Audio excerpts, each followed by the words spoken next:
ask anyone, like, and I think 9 times out of 10 they'll tell you like the favourite show they've seen was probably in a smaller venue, you know?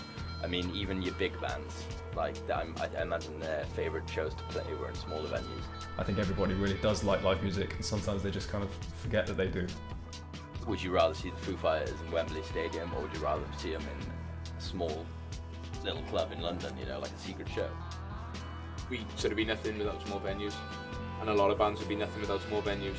I wouldn't be the person I was if I didn't go to those small shows and experience that. There's got to be a way to kind of bring them back towards the small music venues, because that's where the bands are starting off. That's where they're starting. They'll reach Glastonbury eventually. But the bands need that first step. It's where you start, and everyone has to start somewhere, and you know, you're not going to walk into an arena. You can get the same excitement from watching a live band at Glastonbury as watching a live band in a small music venue down the road. It's where a band finds their character, and if you can make it in the small venues, I think you can make it anywhere, definitely.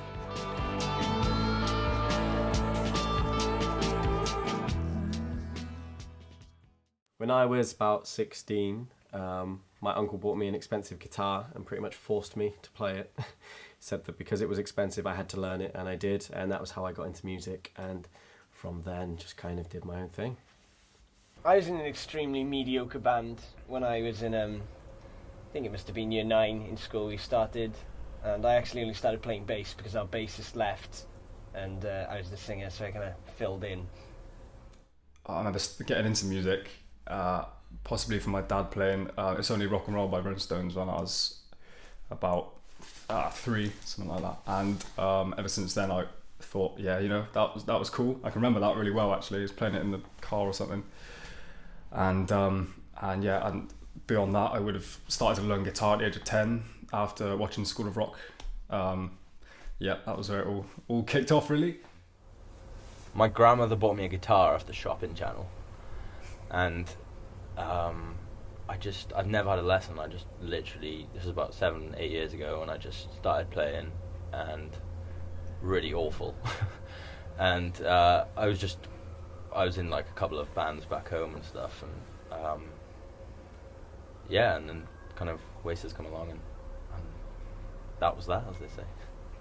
Would have started playing music, you know, listening to rock music, and go into local music venues like the Wonder Bar in Midsummer Norton, where from the age of about 12, 13 I would have been watching acts down there every Thursday or Saturday, and you know, since then I've always made it a priority to go see music and play in as many bands as possible, play and write and record songs all the time.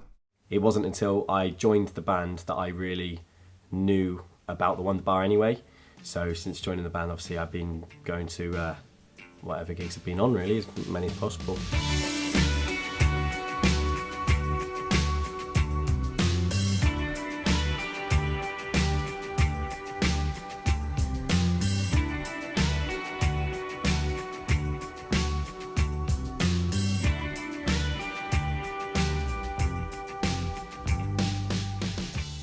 There was a kind of need for something to happen in Midsummer Norton, the town we all grew up in, and there were venues in town that had music, but the gigs were few and far between, and there was just this feel that we could do something else.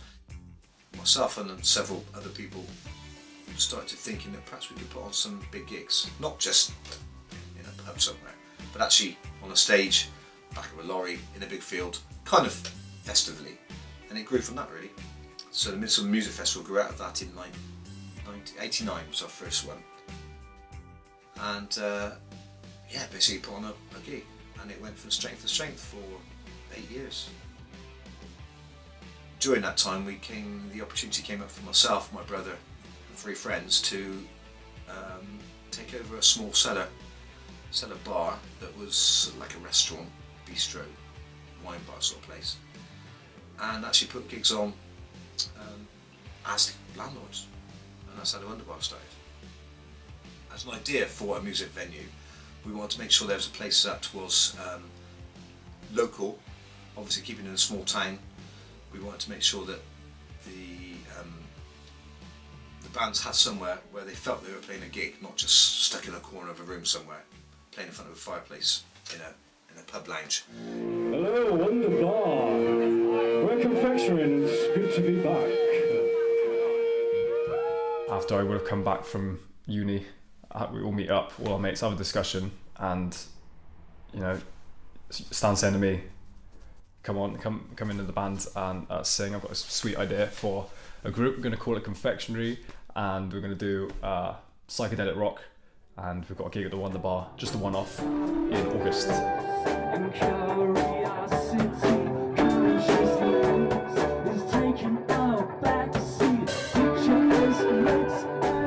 seems like from that gig we thought, yeah, we can do this some more. We can make some records, we got some tunes here. And it was a Wonder Bar that would have instilled that level of confidence because the gig itself seemed to be quite a success. So, yeah, that was a big deal. That Confectionery gig, that first one. The impact we had was the fact that any musician starting a band up in the area knew they could get a gig at Wonder Bar. It was the Wonder Bar that gave us our first gig, which was, we hadn't played anything, we hadn't released anything, but they gave us a shot, gave us a chance, and people seemed to like it from there, and it kind of snowballed from that, really. And it would seem that it's always been a place for young original bands to come and play, whether they were any good or not. I don't know how good we were. I mean, I thought we were awesome, but like other people might have disagreed. Nah, they probably didn't. Currently going through a few refurbishment deals, but we are opening this evening to start live music again.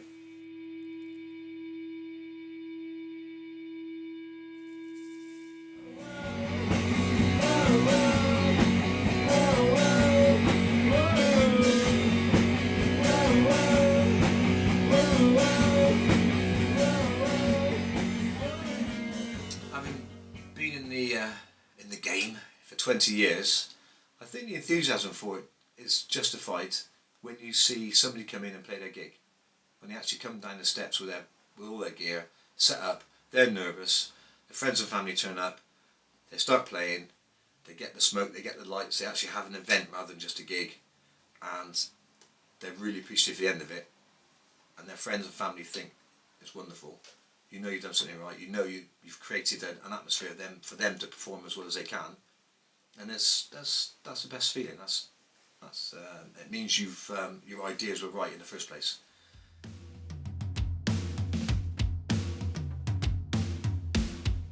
We played in Cardiff before, which was pretty good.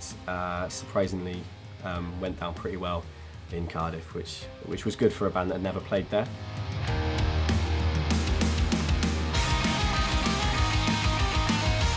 A lot of the gigs I went to when I was a bit younger, they were either in Bristol or Cardiff. So Cardiff seemed to be like the next best place to go for the slightly bigger gigs. So they always had good shows on in Cardiff, good things like that, and it's cool to play there on tour.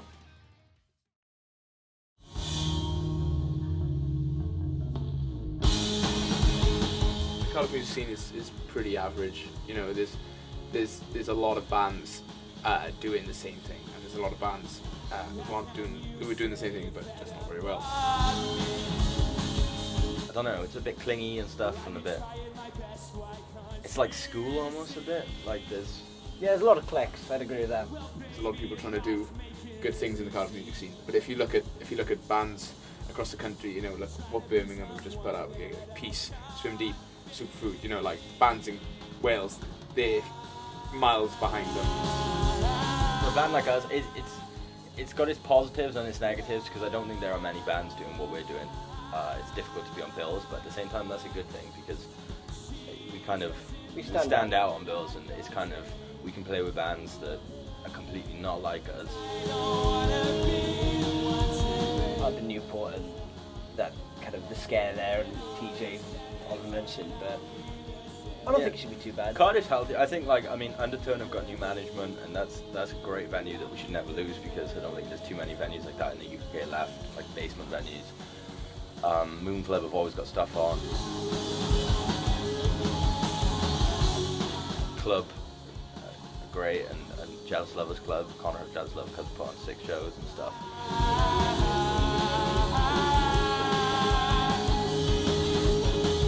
You know, like I love the venues in Cardiff, I think.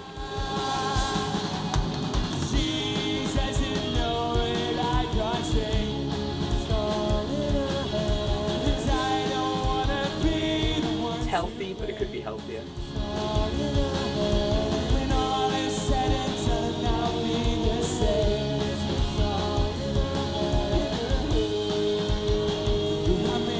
Cardiff hasn't got an O2 academy, so we miss out on a lot of those kind of like middle-ish tours, like the ones that are bigger, too big for the small venues and too small for the arenas. But maybe that's what's the lack of O2 venues, size venues, what's keeping the other venues alive. So it's kind of, maybe they go hand in hand, I'm not sure. There's something for everyone. You've got the dingy basement in Undertone, you've got the nice size rooms in club, you've got Goody Hugh, like being cramped. Got the motorbike from Fly. Can't lose that.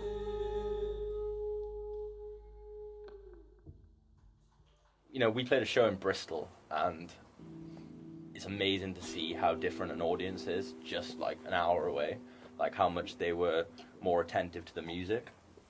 There's a lot more bands of the same type, but in Bristol it's more so they get on as friends and they put the gigs on together, and like they're all kind of trying to move in the same direction together instead of fighting over it and competing over it. It's more so feels quite close as a music scene, really.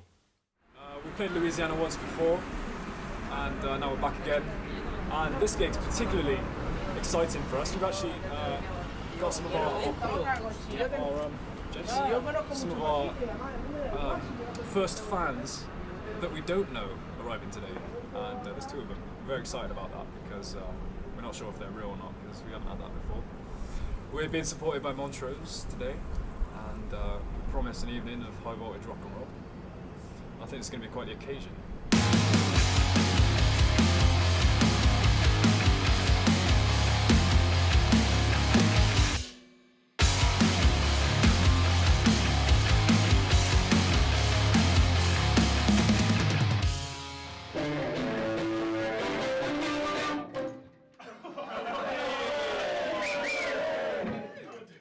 We played Louisiana a few weeks later, and that was unreal. That felt like one of the first.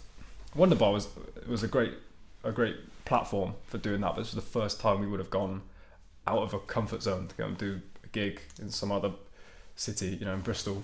Like all the bands that are like in their like top like charts or whatever at the moment, all the bands that are doing like really well, I don't think they're as good as the people that are like slightly lower down. I don't think that's always been the case. But now at the moment it seems like, I don't know, it's like the people that have the best managers almost are just doing the best, instead of actually the people based off of music merit, you know?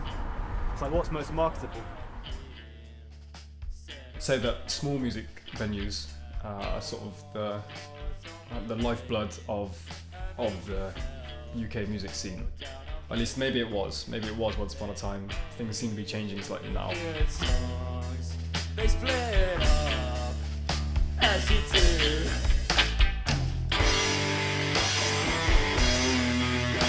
The future of the live music scene is worrying from what you read. You know, there's venues closing down, and there's stuff like, you know, O2, they're buying a lot of venues, and maybe it's a good thing that they're doing stuff like that because they're keeping them going and they're funding them. But it's a shame that, you know, places like, I think it's in Denmark Street in London, places like 12 Bar, which have had squatters have taken over, stuff like that.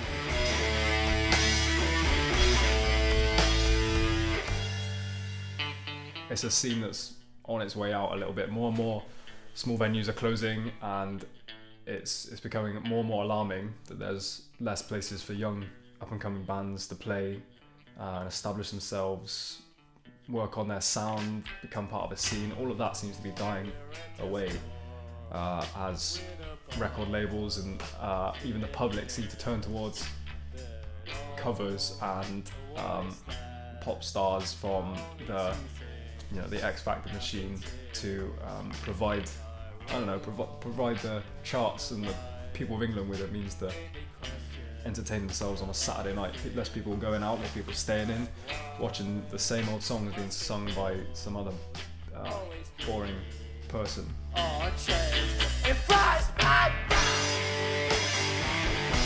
like dystopia. That's 1984. That's something that I do not want to happen to the UK.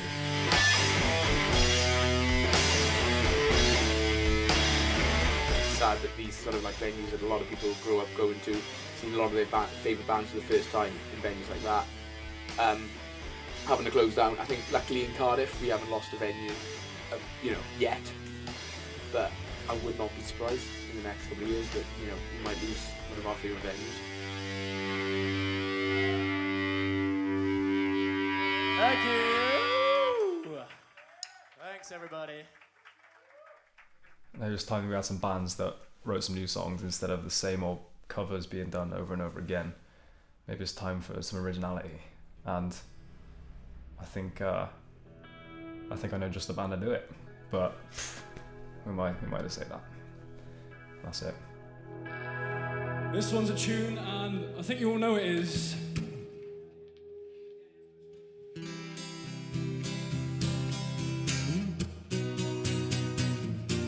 That girl, she's trouble. I see the trouble in her eyes. That girl, she's trouble. Trouble in disguise. That girl, she's trouble. I see the trouble in her eyes, and I can't shake the feeling that she's got me on the mind.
She's got me on the mind.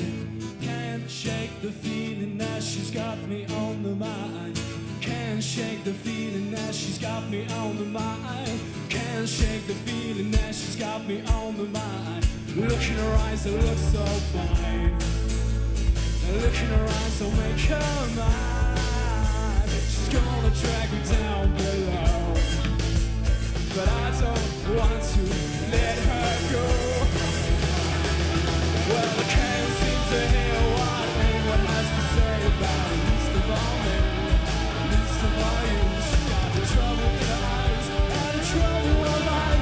Yes,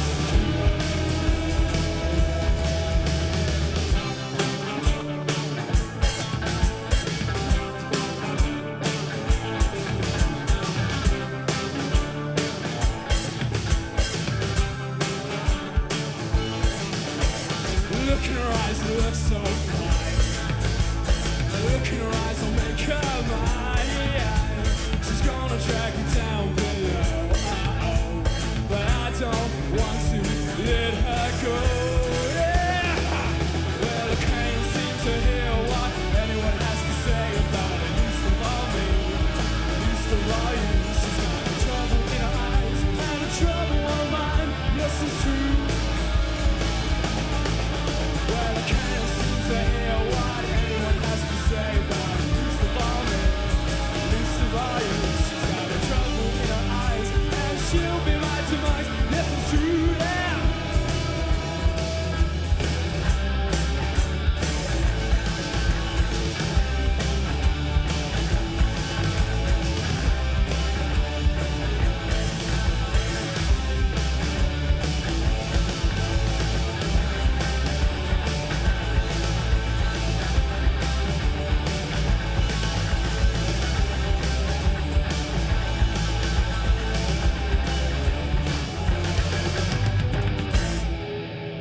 Thank you.